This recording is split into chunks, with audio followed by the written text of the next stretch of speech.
Right. Telangana రాష్ట్ర రాజకీయాలు ఏ విధంగా ముందుకు వెళ్తున్నాయి? రసకందాయంలో పడుతున్నాయా, లేకపోతే రాజకీయ రచ్చ రొచ్చుగా మారబోతుందా? మరి ఉన్న పార్టీ వాళ్ళే స్వయంగా ఒకే గూటికి సంబంధించిన వాళ్ళు, ఒకే పార్టీకి సంబంధించిన వాళ్ళు నువ్వా నేనా అనుకునేలాగా వీధి రౌడీలాగా మరి అదేవిధంగా రచ్చకిడుస్తున్నారు. ప్రజాప్రతినిధులన్న మాటలు కూడా మర్చిపోతున్నారు. కోడిగుడ్లు, టమాటాలు, రాళ్ళు ఇవి కూడా రువ్వుకుంటూ ఒకరి మీద ఒకరు వాగ్యుద్ధాలు చేసుకుంటున్నారు.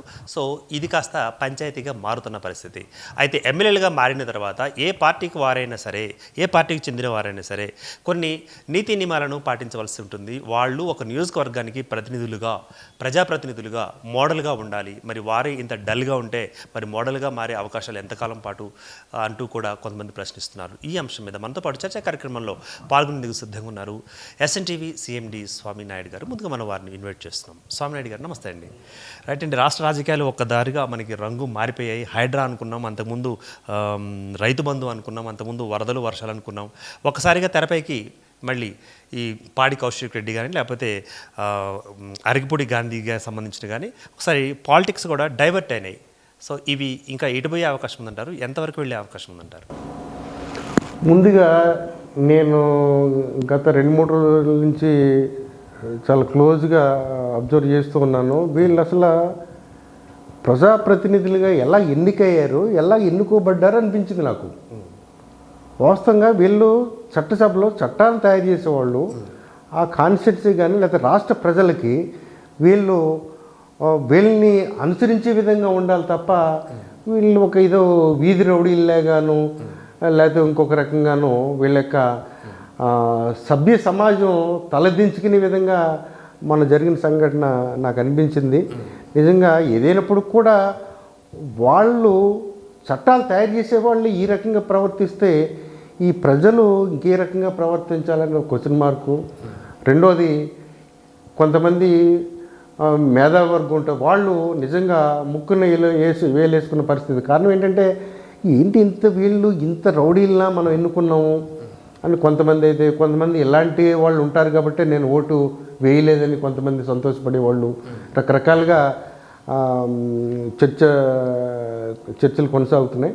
అయితే ముఖ్యంగా ఏంటంటే దీంట్లో మనం క్లోజ్గా అబ్జర్వ్ చేయాల్సిన అవసరం ఏంటంటే, సరే ఒకళ్ళొకళ్ళు తిట్టుకున్నారు, లేకపోతే పార్టీలు మారటం వల్ల ఈ పార్టీలు వీళ్ళిద్దరినీ వెగతోయటం వల్ల, లేకపోతే మీరు ఇద్దరు ఒక పలానా అతను నువ్వు తిడితే నేను పలానా అతను నువ్వు తిడితే మీకు మా పార్టీలో కానీ లేకపోతే ప్రభుత్వంలో కానీ నీకు మంచి అధికారాన్ని పొజిషన్ ఇస్తామని కానీ ఏది అయినప్పుడు కూడా ఆ పార్టీలు ఏమి వీళ్ళకి డైరెక్షన్ ఇచ్చినప్పుడు కూడా వీళ్ళు స్వతహాగా ఉండవలసిన తెలివితేటలు ఏమైంది, వీళ్ళ నాలెడ్జ్ ఏమైంది, రేపొద్దున ఏదైనా ఒక సమస్య మీద మాట్లాడాలంటే వీళ్ళకి విలువ ఉంటుందా, ఈ ప్రజలందరూ రేపొద్దున నిలదీయరా, వీళ్ళు నిజంగా ఒక రౌడీ షీటర్ కిందే ప్రజాప్రస్థానంలో ప్రజల్లో వీళ్ళు ఆ ముద్ర పడిపోయి వాళ్ళకన్నా మనమే బెటరు, ఏదైనా ప్రాబ్లం ఉంటే కూర్చుని సాంప్రదాయబద్ధంగా మన సమస్యల్ని న్యాయబద్ధంగాను పరిష్కారం చేసుకోగలుగుతాం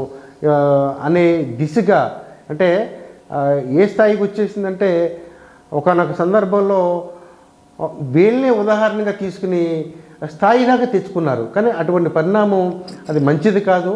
అది రెండోది ఏంటంటే మిగతా రాజకీయ నాయకులు ఎవరైతే ఉన్నారో సో ఇటువంటి ఇటువంటి వీళ్ళు చేసిన విధంగా మిగతా వాళ్ళు దాన్ని అనుసరించకూడదని నేను భావిస్తున్నాను. రైట్. నిన్న మొన్నటి వరకు మనం పార్టీ ఫిరాయింపుల గురించి మనం వార్తా కథనాలు చూడటం జరిగింది, వీక్షించడం జరిగింది. అట్లాగే మనం కూడా అనాలిసిస్లు ఇవ్వడం జరిగింది. సో ఒక పార్టీ నుంచి ఒక పార్టీకి వెళ్తే వాళ్ళు నైతికత లేనట్లే, లేకపోతే ఇంకొక రకంగా ప్రవర్తించినట్లే అనుకుంటూ కూడా మనం విన్నాం. సో ఇప్పుడు మళ్ళీ కొత్తగా ఎమ్మెల్యేలే ఈ విధంగా బజారుకి ఈడుస్తుంటే, రాజకీయాలు రంగులు పూస్తుంటే, ఇంకా కాస్త ముందుకు వెళ్ళి నువ్వు ఆంధ్ర నేను తెలంగాణ అనే వ్యాఖ్యలు కూడా చేసి ఆ తర్వాత అక్షంతలు పడిన తర్వాత, అంటే కేటీఆర్ గారు అమెరికా నుంచి అక్షంతలు వేసినట్టుగా సమాచారం అందుతుందిలేండి. సో అక్షంతలు వేసిన తర్వాత నేను ఆ మాట అనలేదు కదా, గాంధీ గారినే నేను టార్గెట్ చేసి అని అన్నాను అంటూ కూడా మాట మార్చడం, ఈ మాట మార్చే తనని ఎలా తీసుకోవచ్చు అంటారు? నమ్ముతారంటారు ప్రజలు? ఇందులో ప్రాంతీయ విభేదాలను మళ్ళీ రెచ్చగొట్టడం, ఒకప్పుడు ఈ తెలంగాణ మూమెంట్లో అటు ఆంధ్ర వాళ్ళు ఈ తెలంగాణ వాళ్ళని ఆ రకంగా రెచ్చగొట్టి అది అటువంటి వాతావరణం మంచిది కాదు ఎప్పుడు కూడా. ప్రపంచ దేశాల్లో మనవాళ్ళు ఎక్కడెక్కడో వివిధ దేశాల్లో ఉన్నారు, వాళ్ళందరినీ వెళ్ళిపోమంటే వాళ్ళు వచ్చేస్తే ఇండియా పరిస్థితి ఏమవుతుంది, అలాగే ప్రపంచ దేశాల పరిస్థితి ఏమవుతుంది. కొంతమందికి మ్యాన్ పవర్ అవసరం, అక్కడ మ్యాన్ పవర్ తగిన విధంగా ఉండదు. అందుకని వేరే కంట్రీస్ వాళ్ళు ఆటోమేటిక్గా అక్కడికి వెళ్ళి ఉద్యోగం చేసుకుని వ్యాపారాలు చేసుకుని వాళ్ళ యొక్క బ్రతుకు తెరువు వాళ్ళు ఏదో చేస్తూ ఉంటారు. దీన్ని ఆసరా చేసుకుని ఏదో జరిగింది కదా, ఏదో మా మీదకి దాడి చేశారు కదా, లేదా మా మీద ఇంకొక రకంగా కక్ష తీసుకోవాలి, ప్రాంతీయవాదాన్ని తీసుకురావడం చాలా పెద్ద తప్పు. రెండోది, ఇప్పుడు మీరు అన్నారు కేటీఆర్ గారు అక్షంతలు వేశాను, అతను కూడా ఇద్దరు ప్రజాప్రతినిధులు ఉన్నప్పుడు వాళ్ళకి ఎంతో జ్ఞానం ఉంటుంది. దానికి సంబంధించిన వాళ్ళు వాళ్ళకి ప్రతి వాళ్ళు ఎంతోమంది వాళ్ళకి సజెషన్స్ ఇచ్చేవాళ్ళు ఉంటారు, గైడ్ చేసేవాళ్ళు ఉంటారు, వాళ్ళకి మారల్ సపోర్ట్ ఇచ్చేవాళ్ళు ఉంటారు. కానీ అటువంటి వాళ్ళు ఆ పొజిషన్లో ఉండి కూడా ఒక ప్రాంతీయ విభేదాన్ని తీసుకురావటం, మళ్ళీ రెచ్చగొట్టే విధంగా నేను అనుకోవటం, ఒకానొక సందర్భంలో కొన్ని ఏదైతే చాలా క్రిటికల్ ప్రాబ్లమ్స్ ఏదైతే ఉన్నాయో వాటన్నింటినీ పక్కకి పెట్టేసి అది ప్రజల్ని మరిపం చేయడానికి ఇది తెర మీదకి తీసుకొచ్చారేమని నేను అనుకుంటున్నానండి. రైట్ అండి. ఇప్పుడు అదేవిధంగా పాడి కౌశిక్ గారు కూడా గతంలో ఎంతో వైరల్గా నిలవడం జరిగింది. మరి ఒకవేళ వైరాలిటీ గురించి మళ్ళీ ఆయన తెరపైకి వచ్చి అరికపూడి గాంధీ గారిని తిట్టడం జరిగిందా, అటు తర్వాత సిపి కార్యాలయాన్ని హరీష్ రావు గారు కానీ లేకపోతే ఇతర కాంగ్రెస్ సీనియర్ మహిళా నాయకులు కానీ ముట్టడించినప్పుడు కూడా కొన్ని అరెస్టులు జరగడం, అదుపులో తీసుకోవడం, 30 మందిని హౌస్ అరెస్ట్ చేయడం, ఎలా తీసుకోవచ్చుంటారు ఈ పరిణామాన్ని? ఇప్పుడు ఒకళ్ళకి ఏదో ఒక పార్టీ వాళ్ళకి, లేదా మా పార్టీని ఎమ్మెల్యేని ఇంకొక పార్టీ ఎమ్మెల్యేనో లేకపోతే ఆ పార్టీ ఎమ్మెల్యేనే దాడి చేయటమో, లేకపోతే ఇదన్నీ కూడా ఏమవుతుందంటే వాళ్ళ పార్టీ ఎమ్మెల్యేనే, ఇద్దరు వాళ్ళ పార్టీ ఎమ్మెల్యేలే. కాకపోతే ఏంటంటే మొన్న ఈ మధ్యనే ఒక ఎమ్మెల్యే రూలింగ్ పార్టీ వైపు రావటం, సో దానివల్ల ఏంటంటే ఆ పార్టీ ముద్ర పడటం, దానివల్లే దాడి చేశాడని ఇదంతా కూడా క్రియేట్ చేస్తున్నారు, చెప్పడం జరుగుతుంది. కానీ వీళ్ళు ఈ రకంగా చేయటానికి కారకులు ఎవరు? వీళ్ళకి ఈ రకంగా వాళ్ళు బరస్ట్ అయిపోవటానికి, అంత హైప్కి తీసుకురావడానికి అంత పెద్ద ప్రాబ్లం ఏమీ కనిపించట్లేదు. ఒకళ్ళొకళ్ళు ఏంటంటే మా ఇంటికి వస్తాను, మీ ఇంటికి వస్తాను, మీ ఇంటికి నేను వస్తాను, మా ఇంటికి నువ్వు ఈ రకంగా మాట్లాడుకున్నారు, ఛాలెంజ్లు విసురు. ఆ ఛాలెంజ్ అంటే అదేదో రాచరిక వ్యవస్థలో లేవు మనం, రాజ్యాలు ఇక్కడ ఇంకోటి కూడా వినిపిస్తుంది స్వామినాయుడు గారు, నేనేమో కొట్టినట్టు చేస్తాను, నువ్వేం ఏడ్చినట్టు చెయ్యి అని ఒకవేళ ఒప్పందం జరిగిందంటారా వాళ్ళిద్దరి మధ్య అన్నది బయట పొలిటికల్ సర్కిల్లో విమర్శగా లేదా ఒక ఏమంటారు దాన్ని ఒక అనాలిసిస్గా వినిపిస్తుంది. ఎంతవరకు నిజం అంటారు? మీరు అన్న దాంట్లో కూడా వాస్తవం ఉండకపోలేదు. కారణం ఏంటంటే ఒకే పార్టీకి సంబంధించిన ఇద్దరు ఎమ్మెల్యేలు, సో అతను మరి ఈ రోజుకి కూడా కాంగ్రెస్ పార్టీలో జాయిన్ అయిన సీఎం గారి సమక్షంలో కలిసినప్పుడు కూడా అది ఒక ఏదో కండువ కప్పుకున్నదో పార్టీ కండువ కాదు, నేనేదో మామూలుగా కలిసానని చెప్పడం, అతను క్లారిటీగా చెప్పగలేకపోతున్నాడు. ఇటు ప్రభుత్వం తరఫు నుంచి కూడా ఇతను మా పార్టీలో జాయిన్ అయ్యాడు, ఇతను మా ఎమ్మెల్యేనే అనే వాళ్ళు కూడా ఎవరు కూడా ఎటువంటి ఏ రకంగా స్టేట్మెంట్ ఇవ్వకపోవటం, ఇదంతా కూడా ఏంటంటే ఒక కన్ఫ్యూజన్ కింద క్రియేట్ అయిపోయింది. దానివల్ల ఏంటంటే నిజంగా టీఆర్ఎస్ వాళ్ళే ఒక అతన్ని ముందు పంపించిన తర్వాత ఇవన్నీ చూసి అక్కడ ఉన్న ఏముందో అవన్నీ కూడా ఇన్ఫర్మేషన్ తెలుసుకోవడం గురించి కూడా పంపించి ఉండొచ్చు. సో దాన్ని పూర్తిగా ఆ గొడవ ఏ రకంగా జరిగింది, అతన్ని నిజంగా అది వ్యక్తిగతంగానే వాళ్ళ దోషులకు వెళ్ళి ఆ రకంగా వాస్తవంగా జరిగిందేనా, లేకపోతే ఇదంతా పార్టీ పరంగా వీళ్ళు ఇదంతా క్రియేట్ చేసి దీన్ని ఇది చేశారనేది మీరు అన్నట్టుగానే అది పూర్తిగా కొట్టేలేని పరిస్థితి. రైట్. ఇప్పుడు అసెంబ్లీకి సంబంధించి అపోజిషన్ పార్టీలో ఉన్న వాళ్ళకి పిఎస్సీ ఇవ్వడం మనకు ఆనవాయితీగా వస్తున్న పరిస్థితి. సో మరి ఇప్పుడు ఒకవేళ బీఆర్ఎస్లో ఉండగానే రేవంత్ రెడ్డి గారికి ఏమైనా తలంపు వచ్చిందా పిఎస్సీ అపోజిషన్ పార్టీలో అరికపూడి గాంధీ గారికి ఇవ్వాలని? ఒకవేళ అదే నిజం అనుకుంటే ఒక సెకండ్ అది మనం పక్కన పెడితే అరికపూడి గాంధీకి పిఎస్సీ ఇవ్వడం అవసరమా? అంతకుమించిన నాయకులు కూడా బీఆర్ఎస్లో సీనియర్లు కూడా ఉన్నారు కదా, వాళ్ళకి ఇవ్వచ్చు కదా అని అక్కస్తోటి ఏమన్నా పాడి కౌశిక్ గారు ఇట్లా చేశారా అన్నది కూడా ఒక అనాలిసిస్గా వినిపిస్తోంది. దీన్ని ఎలా తీసుకోవచ్చు అంటే అక్కస్ అంటే అతను ఏదో ముందెళ్ళాడు, అది మరి అది ఆఫ్ రికార్డ్ ఆన్ రికార్డ్ జరిగిపోయింది, అది ఇంక హిస్టరీ అది. సో అతని ఏ బేసిస్ మీద వెళ్ళాడు, ఎందుకు వెళ్ళాడు అనేది కూడా అది అటు సీఎం గారికి ఇతనికి తెలుస్తుంది, మిగతా థర్డ్ పర్సన్ గారికి అది తెలియదు. ఇంకొకటి మీరేదో అన్నారు, ఇప్పుడు వీళ్ళేదో ఒప్పందంలో భాగం కింద మామూలుగాను ఈ కౌశిక్ రెడ్డి ఇది, కానీ ఇది ఏదో అతను కూడా కావాలనుకుంటే వెళ్ళిపోతాడు పార్టీలోకి. అతను కూడా ఏదన్నా ఒక అక్కసు అన్నారు, పిఎస్సి చైర్మన్ ఇవ్వడం ఇతనికి ఇది అక్కసు అన్నట్టుగా మాట్లాడారు మీరు. సో అతను కూడా వెళ్ళిపోవాలనుకుంటే నాకు ఏదో ఒక పదవి ఇస్తానంటే నేను కూడా వచ్చేస్తానంటే అతను కూడా ఇస్తే ఇవ్వచ్చు, అవకాశాలు ఉంటాయి ఎక్కువగా. సో అటువంటి ఏమీ లేదు. కానీ కాకపోతే ఏంటంటే ఇతను ఏదో వెళ్ళిపోయాడు, అతను కౌశిక్ రెడ్డి అని అతను కాంగ్రెస్ నుంచే వచ్చాడు. అవన్నీ కూడా ఇప్పుడు ఏంటంటే అధికారం ఉంది కాబట్టి ఆ రోజున రావడం జరిగింది. ఇప్పుడు మళ్ళీ అధికారం ఉంది, ఏదో రకంగా అతను కూడా ఇద్దరిని నమ్మటలేదు. ఇప్పుడు అటు గాంధీ గారిని కానీ లేకపోతే ఇటు కౌశిక్ రెడ్డిని కానీ ఇద్దరిని నమ్మటలేదు. ఏళ్ళు వేసిన యాక్షన్ ప్రధానంగా ఏదో ఒక ఇద్దరు కొట్లాడుకుంటే పంచాయతీ ఇంకొకరి దగ్గరికి వెళ్తే వాళ్ళు ఏదో తీర్పు చెప్తే సరే మీరిద్దరు ఇంకా మిమ్మల్ని ఇద్దరిని కాంప్రమైజ్ చేసి సరే రూలింగ్ పార్టీలోకి వస్తే బాగుంటుందని ఆహ్వానించే విధంగా వీళ్ళు కూడా చేస్తే ఒక పన్ని ఉండొచ్చు. రైట్. మరి ఇంత జరుగుతున్నా కూడా కనీసం పక్కింట్లో అగ్ని ప్రమాదం జరుగుతున్నప్పుడు మన ఇంటి మీద మనం నీళ్లు పోసుకుంటాం, తర్వాత పక్కింటి మీద కూడా నీళ్లు చల్లుతాం. కానీ ఇంత జరుగుతున్నా కూడా కేసీఆర్ గారు ఫామ్ హౌస్లో ఉన్నారు అని, అమెరికాలోనేమో కేటీఆర్ గారు అక్కడే ఉన్నారు అని, వాళ్ళే నోరు మెదపట్లేదని, ఫీల్డ్లోనేమో హరీష్ రావు గారు అరెస్టులకి వీటిన్నిటికి గురవుతున్నారంటూ ఒక కామెంట్. దీన్ని ఎలా తీసుకుంటారంటారు? వీళ్ళు యాక్చువల్లీ ఇంత మాట్లాడే అంత అవసరం లేదు, మీడియా పరంగా కూడా రావాల్సిన అవసరం లేదు. వచ్చినా కానీ అది జరిగింది ఏదో ఖండించి సరిపోతుంది. కానీ వాళ్ళ పార్టీ నాయకులు ఇద్దరు కాబట్టి, ఎమ్మెల్యేలు ఇద్దరు కాబట్టి, సో వీళ్ళది అవుట్ ఆఫ్ ద కంట్రోల్. ఎవరు గాంధీ గారు వీళ్ళ కంట్రోల్లో లేడు కాబట్టి అతను కౌశిక్ రెడ్డికి చెప్పవచ్చు, నువ్వు ఇంక ఈ రకంగా ముందు ఏమి చేయకు, ఆల్రెడీ ఇంకా ఉన్నదేదో మామూలుగా జరిగింది, డిస్టర్బెన్స్ జరిగింది. సో దీన్ని మనం న్యాయ పోరాటం చేద్దాం, ఇది ప్రజల్లోకి తీసుకెళ్దాం అనే విధంగా వెళ్ళొచ్చు. కానీ దీనికి భిన్నంగా వీళ్ళందరూ ఏం చేస్తున్నారంటే ఇమీడియట్గా కోర్టుల ద్వారా వెళ్తేనే లేట్ అవుతుందేమో, సో ఈ రకంగా మన ప్రజల్లోకి వెళ్తే మనకు సాయంత్రానికి రేపటికల్లా ఆ తీర్పు వచ్చేద్ది అనే విధంగా వీళ్ళని ప్రజల్లో మైండ్ డైవర్ట్ చేయటం గురించి ఎక్కడికక్కడ ధర్నాలు చేసినా లేకపోతే ఈ ప్రచారం లీకులు కూడా ఎలా ఉంటుందంటే పలానా లీడరు ఈ రోజున పలానా వాళ్ళకి దగ్గరికి వెళ్తున్నాడు, లీకులు వదలడం ద్వారా దానివల్ల ప్రభుత్వం యొక్క యంత్రాంగం నడవాలి కాబట్టి వాళ్ళ యొక్క అదర్ డిపార్ట్మెంట్స్ ఉంటాయి కాబట్టి ఆ దిశగా వాళ్ళు ఏంటంటే ఎప్పటికప్పుడు ఏం జరుగుతుందనేది ప్రభుత్వానికి అలర్ట్ చేయటం, అలాగే ఆ దిశగానే వాళ్ళ యొక్క ప్రణాళికలతోటి ముందుకెళ్ళటం జరుగుతుంది.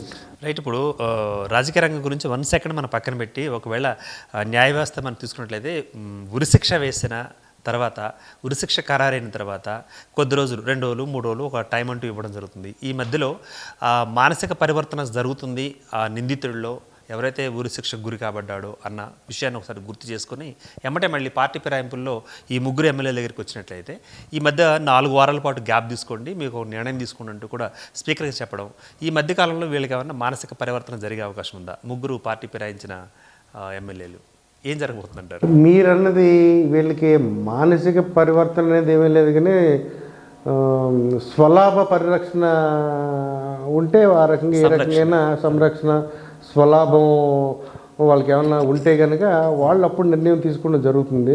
ఇప్పుడు స్పీకర్ గారి దగ్గర ఉంది, స్పీకర్ గారి ముందు ఉంది ఇదంతా, ఈ ఇష్యూ అంతా. దానివల్ల ఏంటంటే స్పీకర్ గారు తీసుకున్న నిర్ణయం బట్టి ఆటోమేటిక్గా వీళ్ళకి నేను అనుకోవడం ముందే తెలుస్తుంది స్పీకర్ గారు ఏది కంక్లూజన్కి వచ్చారు, ఏ డిసిషన్ తీసుకోబోతున్నారు అనేది. దాన్ని బట్టి వీళ్ళ యొక్క ఫ్యూచర్ ప్లాన్స్ ఉంటాయన్నమాట. అంతే తప్ప ముందుగా ఇటువంటిది వాళ్ళు అనుకుంటారు, ముందుగానే వాళ్ళు ఊహిస్తారు, సరే మమ్మల్ని పార్టీ నుంచి సస్పెండ్ చేస్తారా లేకపోతే ఎమ్మెల్యే పదవిని డిస్క్వాలిఫై చేస్తారా అనేది దాన్ని బట్టి వాళ్ళకి అప్పుడు వాళ్ళ యొక్క డిసిషన్ డిపెండ్ అయి ఉంటుంది. రైట్. ఇప్పుడు ఒకవేళ డిస్క్వాలిఫికేషన్ అయితే నెక్స్ట్ మళ్ళీ 7 మంది ఎమ్మెల్యేలు కూడా ఉన్నారు, వారు కూడా అదే అంటే ఒకసారి ఒక కోర్టు ఒక నిర్ణయం తీసుకుందంటే అదే తీర్పు అన్నిటి కూడా అప్లై అవుతుంది.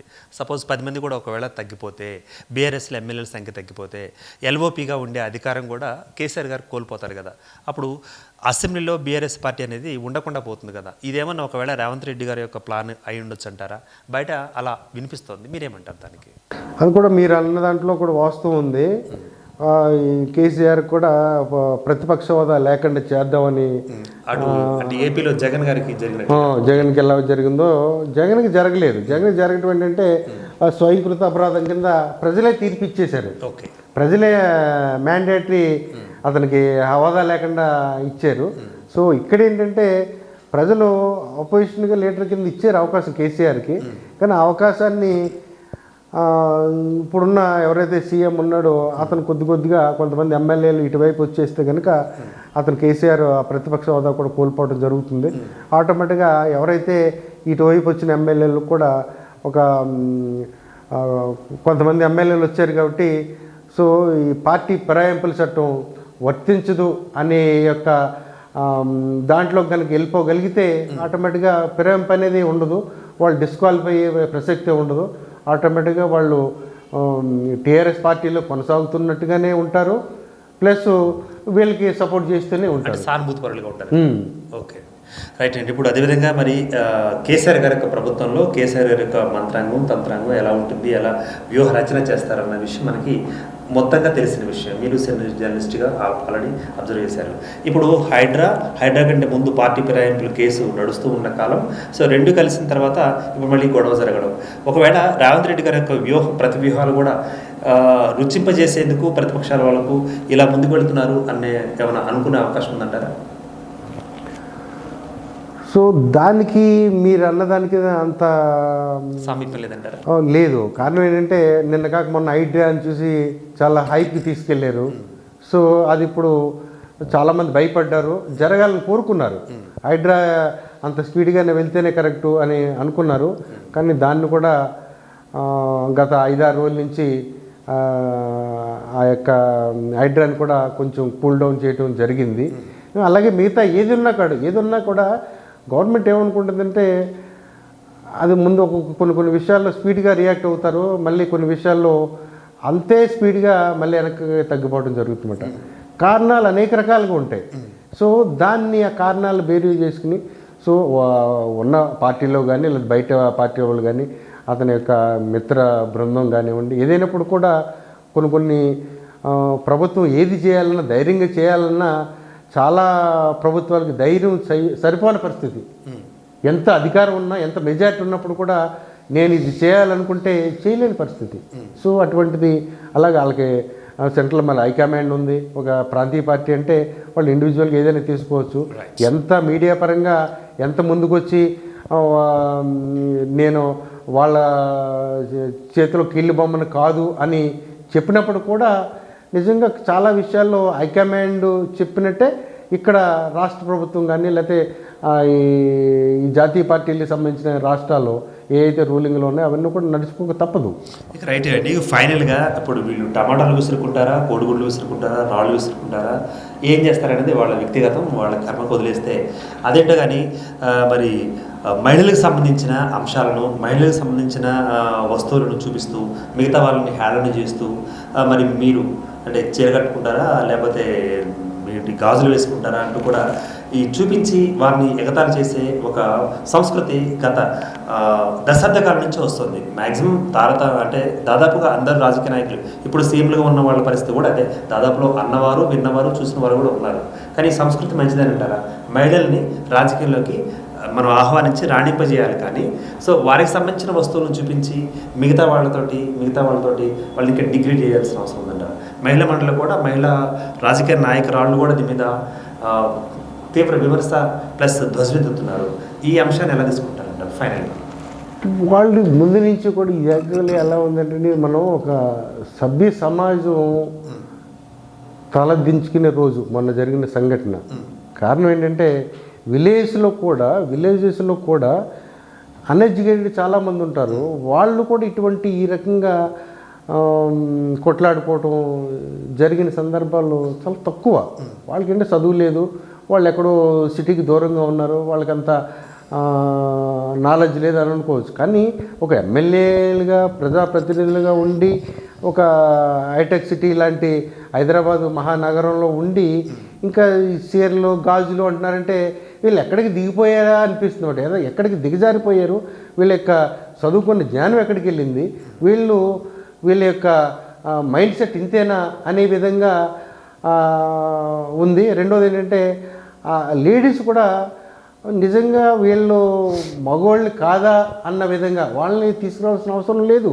ఎందుకంటే ఏమైనా ఉంటే యాజ్ ఏ జెంటిల్మ్యాన్గానే మాట్లాడుకునే సందర్భాలు ఎన్నో ఉంటాయి, ఎన్నో రకాలుగా పరిష్కారం ఉంటుంది. కానీ దీంట్లో ఏ చిన్న ఇష్యూ వచ్చినా మహిళల్ని తక్కువ చేసి చిన్నతనం చేసి కించపరిచే విధంగా ఏ రాజకీయ నాయకుడు మాట్లాడటానికి తగడు, సరిపోడు. అది నిజంగా సభ్య సమాజానికే తలవంపు అని నేను అనుకుంటాను. Thanks for the participation. Right, మొత్తానికి ఇప్పుడున్న రాజకీయ నాయకులు ఎవరైతే ఉన్నారో సభ్య సమాజానికి ఇచ్చే మెసేజ్ ఏంటి అన్నది తరచు చూసుకోవాలి, ఒకసారి ఆలోచించాల్సిన అవసరం ఉంటుంది. సో మా ఇంటి నుంచి మీ ఇంటికి ఎంత దూరం, మీ ఇంటి నుంచి కూడా మా ఇంటికి అంత దూరమే. ఇప్పుడు రాజకీయ నాయకులు చేస్తున్న పని రేపటి తరం రాజకీయ నాయకులు కూడా ఎందుకు చేయరు అన్నది కూడా మనం ఆలోచనాత్మకంగా తీసుకోవాల్సిన అవసరం ఉంటుంది. సో రాజకీయాలు రానున్న కాలంలో ఇక రంగులు మారడం కాకుండా అదేవిధంగా ఈ విధంగా అవినీతికర లేకపోతే అభ్యంతరకర వ్యాఖ్యలు లేకపోతే ఇతరేతర కాకుండా కేవలం అభివృద్ధి మంత్రం మాత్రమే తారక మంత్రంగా తీసుకుని ముందుకు వెళ్తే అటు ఎమ్మెల్యేలు కానీ లేకపోతే మంత్రులు కానీ ముఖ్యమంత్రులు కానీ సో రాష్ట్ర రాజకీయాలను 2 తెలుగు రాష్ట్రాలలో కూడా ఇటువంటి రాజకీయాలు వద్దు. సో చక్కటి పరిపాలన అందించే ఆ ప్రభుత్వాలు ప్లస్ ప్రజా పరిపాలకులు మాత్రమే మాకు ముద్దు అంటూ కూడా చెప్పడం జరిగింది. Keep watching SN TV Telugu.